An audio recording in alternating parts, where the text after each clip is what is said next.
All right, what is up, folks? Welcome back to another episode of the Help Me Understand podcast. I'm your host, Coach JK McLeod, and we're kicking off a little bit of a Freestyle Friday. I do have a few things written down here that I want to discuss and share with you that were part of an earlier conversation that I had with a client. And what I'm going to be talking to you about today and really just sharing it, I intend this to have more of just kind of an informal chat flow to it. A little bit, basically kind of like a get to know a little bit more about me and a couple of things that I believe have influenced my coaching philosophy and how I coach people and how I design programs and all that good stuff. Was something that came up as part of a personal training session I was doing this morning. And when I had shared a couple of things, my client was like, I didn't know that. That totally makes sense now why you coach this particular way. And so I thought, let me hit record and use this as an episode for anybody who might be interested.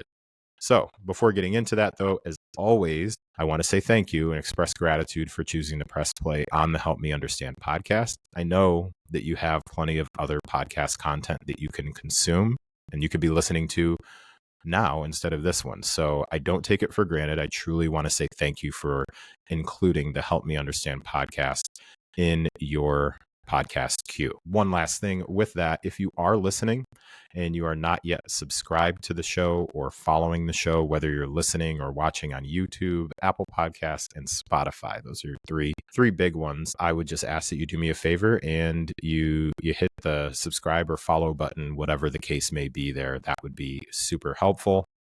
I would really appreciate it. Okay, let's get into this. And I am going to make 0.0 promises that this is going to seem like super organized because it's something that I thought of this morning, jotted a few sentences down and jumped down into the basement or walked down to the basement, let's be honest, and hit record. So I'm going to share with you a couple of angles of context or layers of context that I think would be helpful if you're curious about what are some of the things that have gone into how you coach people now? And as a somewhat of a side note, but really even some inspiration for why I'm sharing this with you is related to something that I posted on Threads earlier this week. And I'm not going to take the time to pull it up right now. However, what I said was something along the lines of really pay attention to teachers, coaches, mentors, anyone within that overall like helping to develop other people lane. Pay attention to those who really take the time to periodically share information, backstory, things about their own experiences that they now see impact and form their philosophies for how they coach other people. There's a quick example that I'll give you before sharing a couple of experiences that I've had that I definitely believe inform how I coach others. And one was from a business coach who is adjacent to a business coach that I'm currently working with right now. And one of the things that this particular business coach was sharing, and this is a business coach who mentors, just overall mentors entrepreneurs and CEOs and a whole host of different people, but at a particular financial level, this particular individual works with those folks. I'm not working with this person specifically. However, they're in collaboration or partnership with someone I am working with. And one of the things that they shared was that they, for the longest time, have talked to people about being able to run ads on social media, but not using Facebook ads. So she specifically would talk about running ads on, let's say Instagram, or ads on not just social media, but running ads through YouTube and running ads on websites and different ways, Groupon, whatever you could do. But she never specifically talked about running ads on Facebook. And in fact, one of the things that she shared was I have even at some points in time, I've even put programs together where I specified you can make X amount of money or you can grow your business X% without having to ever run a single Facebook ad. And something that she shared in one of the talks that I was listening in on was, I don't know that I've consistently shared this story with you guys around why I'm so adamant that you can be successful in XYZ without ever running Facebook ads. And that's when she shared that the reason that she made that pivot and that adjustment was not voluntary. She previously had a pretty strong Facebook community, a very profitable Facebook community. I want to say that it was something that was part of like network marketing / MLM type vibes. And what happened is that uh, her business profile on Facebook, I believe, was completely shut down. Like just out of the blue, one day, she could no longer get into her Facebook account. And after literally months and months, maybe over a year plus, I believe, of wrangling, of trying to get Facebook. I don't think it was Meta at the time, because I don't think it's been Meta from the beginning, but I could be wrong on that. But after, because this happened a while back, she said after just a long period of time of just begging, trying anything she possibly could to get that stuff back, she just finally gave up and was like, I can't keep trying to beat on a door that's just never going to open for me. And I have to stop going that direction and I need to pivot. So she pivoted and moved her business in a completely different direction and began coaching other people on how to do things without Facebook. And I use that as an example just because many times in my own experience, I will come across, especially other mentors and coaches. And I'm not just talking about within the fitness coaching or nutrition coaching realm. For those who may not be aware, I work full time in retail management. So there's, especially having been in retail management for 30 years at this point, that's a long time. So 3 decades in retail management, like I've been through a lot of different leadership development courses and all sorts of stuff like that. I've even spent money out of my own pocket to go through different courses, go to different conferences. I was able to go to a Les Brown conference way back in the day, for those who may know who he is. So I've been exposed to a lot of this stuff. And something that I always find very interesting is the difference between those who will share details with you about why they have the beliefs that they have or what they believe has poured into the philosophies that they currently are teaching, and then those that won't really give you a whole lot of backstory on what's going on. And you probably wouldn't be surprised if you've ever listened to more than one episode of the Help Me Understand podcast, or if I've talked to you in person, you probably would not be surprised that I am, for the most part, like distanced from, don't want to connect, and turned off by anyone working with anyone who wouldn't be able to provide some sort of information about their backstory or things that have formed the belief system that they currently have right now and different decisions that they guide others towards. So just something that I want to throw out there, because that's a big inspiration for this particular episode that I'm going to do today. Is I have a strong affinity for at least being more open to going further down the rabbit hole, if somebody further down the rabbit hole of connection, if somebody in a position of teaching, coaching, or mentoring is willing to also share some of the beliefs that they believe have formed some of the philosophies. And I would even say in my particular case, what I'm going to share with you are things that I believe have formed some of the biases that I have. And I don't believe that biases are something that are inherently bad. I think that, and I strongly believe that everyone has them. Long ago, I had my friend, Dr. Jessica, it's now Jessica Custer, I believe, on the show. At the time, her last name was Garsha, and she was on and talked about the importance of diversity, equity, and inclusion. And one of the things that she was sharing in that episode was a great explanation of understanding implicit and explicit bias. And so I, since that, have really worked to, when possible, share some of that information so people kind of get where I'm coming from. And then you can kind of figure out, hey, is this somebody that I want to continue to connect with, or is this just not my vibe? So here we go. All right. So that was like the longest intro ever, but hey, I like to give you context. 2 areas that I believe have really impacted the way that I look at coaching others. They've really impacted my philosophies. So the first is that I am a strong believer that the more that you understand your training, your nutrition, those particular strategies or structures that you have in place, the more that you understand how those fit into the lifestyle that you have, the lifestyle that you want, and the things that you value, the better off you're going to be. Now, that may sound like a no-brainer. There are other coaches certainly that are out there. They're like, hey, you should do training that fits your life, not the other way around. Like, your life doesn't need to revolve around making sure that you get the perfect number of volume sets and reps. Here's the difference, though.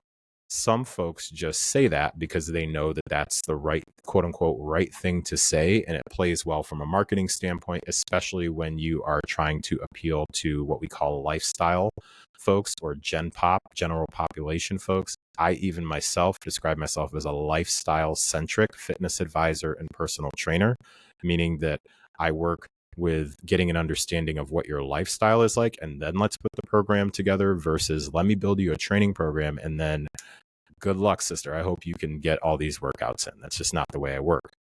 Here is something that I can think of that has really impacted that. When I first truly took ownership over my health and fitness, I was at the age of about 30 or 31. It was around 2009, 2010-ish.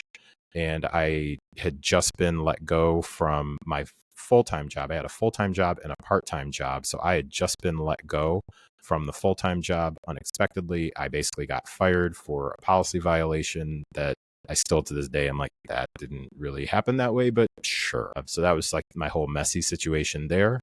So when I got let go from that job, I decided I am going to take this time instead of just laying around and hoping that a job comes up. I'm going to actively look for a job. And at the times that I'm not looking for a job, I'm also going to go to the gym every single day for an hour. So develop that particular habit. So at that time, though, where I'm coming from with this and the whole like ensuring that your training and your nutrition fit your lifestyle, the first time that I started to take my fitness and health seriously, and when I say seriously, I'm not joking. Like when I say first time, that was at the age of 30, 31. Prior to that, I promise you, I had never stepped into a gym willingly in my entire life. Like not once. Some people are like, well, what about maybe high school when you had to lift and whatnot? Folks, in high school, I was on the track team in high school, and that's because they didn't do cuts. I could not at the time run more than 400 meters without wheezing, like really bad. I was a lifelong asthmatic up until I finally started taking control of my health and fitness. So I was not the, on a school team that had to use the weight room or did any sort of stuff like that. That wasn't the thing. When I went to college, I didn't do any sort of like notable physical activity. I went on a couple of runs just because there was a girl that I really liked and she liked to run. So I lied and said like, yeah, I know how to run too. And then I faked that I was like hurt my ankle or something so I could get out of that. So got out of that. After leaving Michigan, I moved to St. Louis and I enrolled in community college, and I mistakenly enrolled in this class that I didn't know met in the weight room. So that was in the early 2000s. And when I went to the first day of class and it met in the weight room, I dropped the class. Like I remember this specifically, I was in my mid-20s. I dropped that class because it was in the weight room. When I say like the first time I truly on purpose like stepped into a weight room voluntarily, again, it was 2009, 2010, sometime around there. So I did not, definitely didn't see where I currently am coming from a mile away at all. So I say all that to say, keep in mind, so when I first start really taking my health and fitness seriously, I'm already a father at the time. So Ava, who's our oldest, she's a sophomore in college now. At that time, she was in like daycare age, like not even preschool. She was daycare age. So she might have been.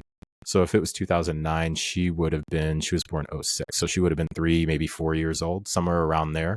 So I was already a father and I was already a husband at that time, because I strongly believe that because my own fitness and health journey, especially specifically the exercise portion of it, started with being a person who had other responsibilities, then that definitely plays a role in my very strong belief and really a philosophy that I've built my business on, which has been lifestyle centric. Like you don't have all day to spend in the gym.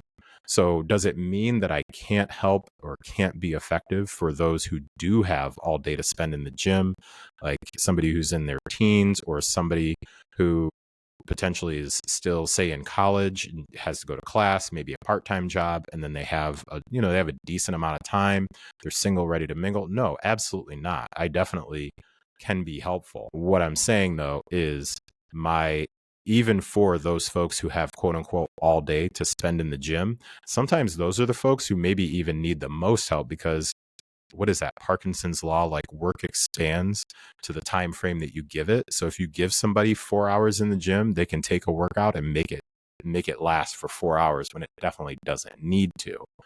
So some of those folks could actually maybe use some more help, like hit me up. So if you have ever wondered, if you've ever been curious about like, man, why is this dude always so like, does he always mention things about like, how does it fit into your lifestyle? Does it align with your other responsibilities? Does this fit what really matters to you? That right there, I'm not going to say it's the reason why. I will tell you that from my point of view, it is a very significant bias or reason why I have that bias towards ensuring that your training, your nutrition, your sleep patterns, all of those things, like the different wind down routines, the actions that you're going to take, ensuring that those things align with the things that you value. Because again, when I got started, I was married and already the father of one, and then now the father of two. My wife and I have two kids now, 19 and almost 13. So I don't really know any other way to be other than someone who does like just genuinely take into account that you have other stuff that you got to get done. So when I'm in a business, in a coaching group, and a business coach is saying, okay, well, talk to us. We call it like an XYZ statement. Like, who do you help? How do you help them? Like that sort of, who are you? Who do you help? And how do you do that? And I say, well, somebody will say, I help busy adults. I'm like, well, I help busy adults that have responsibilities, because there's a lot of people out there who describe themselves as busy, but they may not have a whole lot of responsibility. Like if I could just change it to, I help adults with responsibilities. In fact, I might. I help adults with responsibilities. You got stuff to do. So I just wanted to share that as one example. And very quickly, there was actually a recent interaction I had with a client that really brought this to light for me. I was having just a little quick text back and forth with a client, just getting an understanding of where things were from a sleep perspective. And something that they had shared was that their sleep was inconsistent, because there were certain nights where they were staying up later. And my tactic is, for the most part, just say, well, help me understand what's playing into that. Like what's playing into you staying up later. And so they mentioned, well, I want to spend some more quality time with my partner. And then also like with one of my kids is just a little bit more of a night owl. And sometimes like, it's just great to have that connection time, especially when you're a busy parent who's worked the majority of the day and you have that time finally available with your significant other, with your kids, especially as your kids start to get older. One of my other clients mentioned this too, and she brought up such a great point. She has a kid. One of the kids is, I believe, going into the senior year in high school. And she was like, the opportunities to be able to spend time with her are going to be few and far between.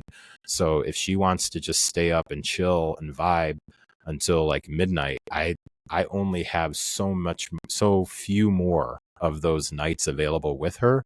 So I want to do that, but I know it's messing up my sleep. And my response both to this previous client that I was talking to about that situation, and then this one that we were just messaging the other day was, yeah, I definitely am not ever wanting to be the coach who's going to say like, hey, unfortunately, that connection time, that QT, like that quality time means you're going to get less than optimal sleep. So you're going to have to kill that. Like, nope, not at all. So what we actually did, or what I actually shared with her was, hey, I don't want to be that person who would ever encourage somebody with like, hey, you're going to have some quality time with a partner. And then all of a sudden it's like, well, I'm sorry, but unfortunately now it's my cutoff time and I have to go to bed. But let's be adults here. That never works out well. So what we went a little bit back and forth about was, well, take some time, and just get curious about what's the bundle deal with that. Like, what's the package deal when you're staying up later with kids or staying up later with a partner? What comes along with that whole package? It's typically a movie, maybe some snacks, probably bring in some alcohol and some vibes, like that sort of a thing.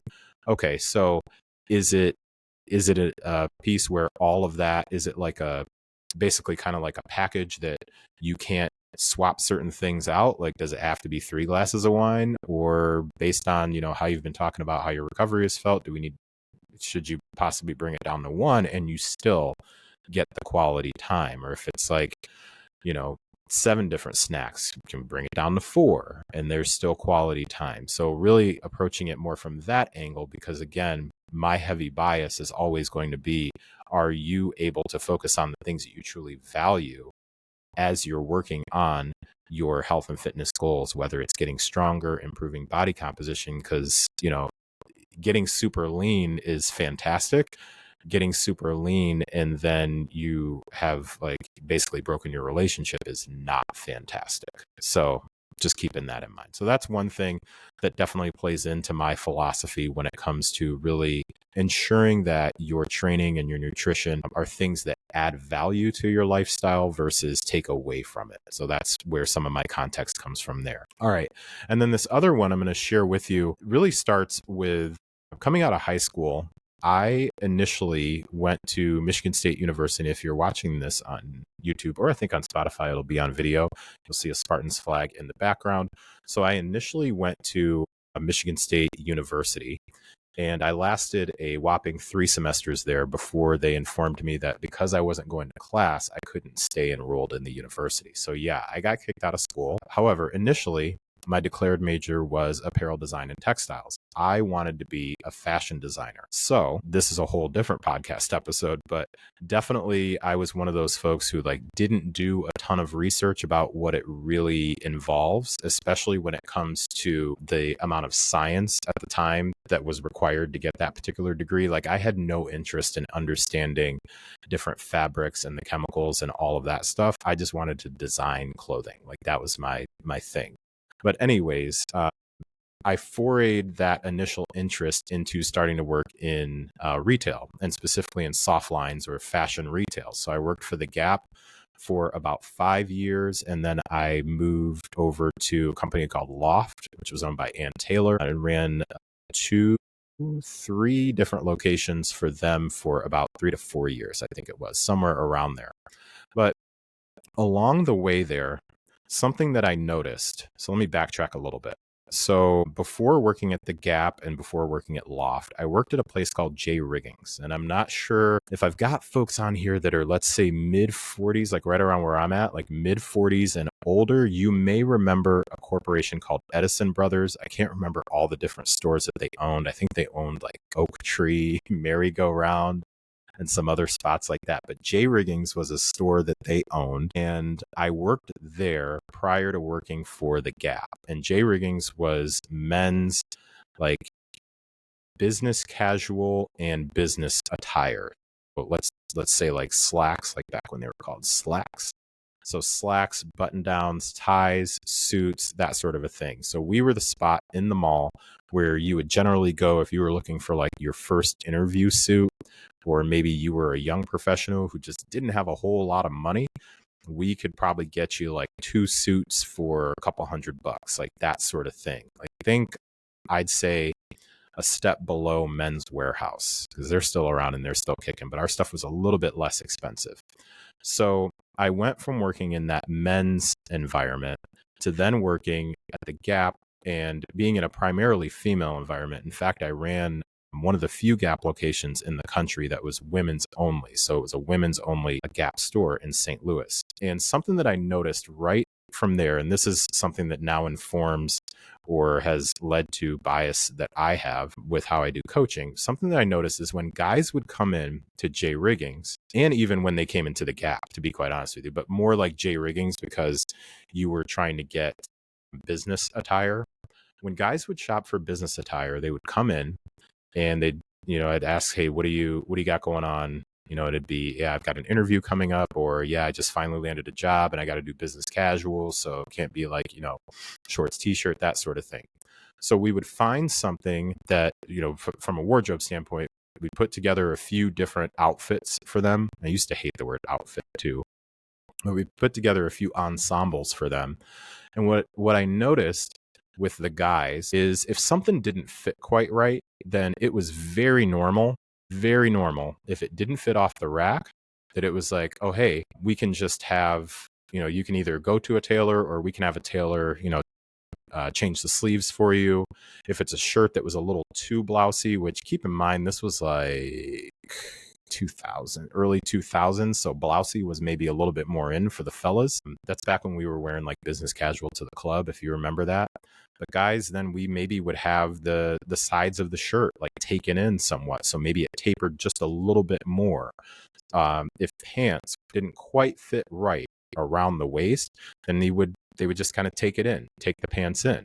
So that was pretty much the norm. So if something was pulled off the rack and it didn't fit quite right, the men was like, okay, well, let's make some adjustments because, the clothes don't fit quite right. So it's something with the way the clothes are made. So let's just get that adjusted. Now, what I noticed when this was more working at Loft than it was working at the Gap, because Gap was more casual. If you've ever wanted to have patience, work at the Gap inside of a Gap that has literally like 53 different styles of jeans. That is like patience boot camp with learning how to go through that. So when people these days are asking me like, how do you stay so patient or how do you stay so calm? Don't get it twisted. Like I can go off when I need to. However, you don't know patience until you've really had to sit and try to help somebody like find the perfect pair of jeans, especially in the 2000s when everything was all about like like we literally had a pair of jeans called the long and lean. Like that was the thing, and boot cut, like all that stuff.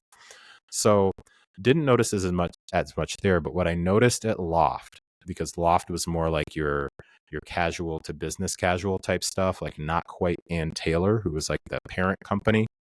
This was more kind of like along the casual vibes. I think my wife actually shops there now. I know others that shop there. I haven't been inside of a Loft store in like forever and a day because I haven't worked there in a very, very long time. But what I noticed and what really just kind of bummed me out, to be straight up with you, is that women would come in and they would be looking for something. So let's say it's, they've got an interview or they work, it was in St. Louis at the time. So they were working at, say, like Edward Jones or some of the other firms that were around there, whatever the case may be. We'd find some different outfits, we put some different ensembles together for them. And it was just more often than not, if something didn't fit right, it was not uncommon for the customer to say something about themselves that was degrading. It would be something like, my legs are just so big. Or if a shirt was maybe hugging a way that they didn't want to around the midsection, they're like, yeah, I really need to lose a few pounds. And I didn't notice like the difference at first, but it really started to pile up more and more. Just that difference between the experience of helping men who immediately, when they tried something on, if it didn't fit, would be like, okay, well, some of them, honestly, like dudes sometimes don't know what they're doing. So like, well, whatever, I don't care as long as it doesn't fall off. But the guys that really like got it, they were like, okay, well, do you have a tailor? Do you have somebody who can alter this, or I can take it to my guy and they'll fix it up? Whereas some of our female clients, when I was working at Loft, it was more often than not like, this sucks. Like my body doesn't fit anything or whatever the case may be. And myself and a bunch of my team members, we even like partnered with a couple of organizations. I remember we partnered with an organization that was like a battered women's shelter because we were all about trying to do these events. Yes, it was a business strategy. And also that was where I really started to like dip my toe in figuring out how you could help people feel more confident about their body and being able to really understand that their body doesn't need to be a certain way to fit a particular, like in this case, a particular size of clothing or whatever it may be. It could just be that clothing wasn't made for their body. We used to have this saying like, wear the dress, don't let the dress wear you, where it's very much like you own it. Don't let that particular piece of clothing dictate whether or not you have like a good body, a bad body, whatever it may be. Your goals are going to need to be your goals regardless. So as we were doing some of these events, we did one with a battered women's shelter, and then we did a couple of events with this organization called Dress for Success, where it would be ladies who were looking to get like low cost outfits like, put together because they were just getting back into the workforce. With the battered women's shelter, it was women who were getting out of abusive relationships, and a lot of times we're under financial constraints. So we were figuring out, okay, like how can we put together things on a budget? Like we try and grab stuff from clearance and just like shut the store down and do these events just for these women. And that's where I really, again, where I saw just that difference of like, one, being able to understand that just because something doesn't fit you doesn't mean that there's anything necessarily wrong with you. It could just be that you're trying to fit something that wasn't made for you to begin with. Like that was just the deal. And then two, the really big thing was just the impact that it could have when you could find something for someone who previously thought there wasn't something for them. Like they had just felt like, I just feel like nothing's going to fit me. I feel like I am never going to land a job because I'm not going to walk into an interview looking confident because everything just looks so dumpy. And then when myself and my other employees would kind of band together and figure out like, no, we can't let her walk out of here without feeling like $1,000,000 and she's spending under 100. Especially when we were doing some of the nonprofit stuff, and you'd be able to piece some different things together.